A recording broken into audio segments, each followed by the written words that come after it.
this isn't, like I said before in the beginning of this campaign was not about me. And I'm still enraged by some attacks that went on this weekend by the Democrats that saw our campaign as such a threat. Yeah. Such a threat. You know, rather than using their energies to say, hey, your candidate is running a really weak campaign, you know, we need to do something about it. We need to make our candidate more important, more special, talk about the issues that really matter. Rather than do that, they started attacking our campaign with the typical fear strategy that they do. And it didn't work. Well, it didn't work, but we did see some votes go another way. But we're not going to dwell on that because that's what they do. Because they never have decent candidates. We've said this time and time again. The Republicans and the Democrats are just the same candidates, and they make promises, they don't hold to them, and those parties need to just be abolished. And what we did today, we set out a threat. This was a warning shot, but it's more than that. It's the start of something huge out here in Staten Island, because Staten Island has been the forgotten borough for much too long. You know, the biggest issue, you know, and we should do tonight, I'm not going to do it now, but we should do tonight, is have a moment of silence for Eric Garner. Have a moment of silence for all these other people that have suffered under the police brutality out here. You know, the injustice out here.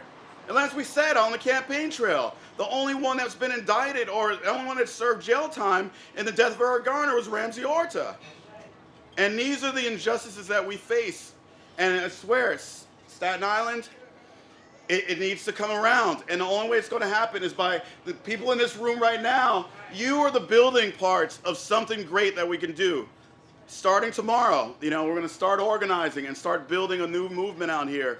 And we're not going to waver. We're not going to flip-flop. We're not going to do any of that stuff. We're going to stay true to our values. Like I said, during our campaign, we have a $15 Now campaign.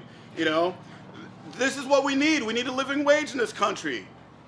We need more jobs. We need to take this money away from wars and put it back into jobs, put it into health care, into housing, into education, and we need to bring our people up. So, you know, I'm taking much too long with this, but stop mass incarceration. But I want to just thank all of you for being at our sides and having my back and having the campaign's back and knowing what the real deal is, knowing the fact that what we're talking about here, what we ran for and what we're doing is the right thing. And no matter what they came at us with whatever fear tactics, we stood by our ground and we said, no, we're not going to listen to you. We're not going to give our votes to your candidates. We stayed by our guns, and here we are. And we're going to continue with that momentum, and we're going to make great things out here in this forgotten borough, and we're going to turn stuff around. So thank you all for everything that you did, and it's really appreciated.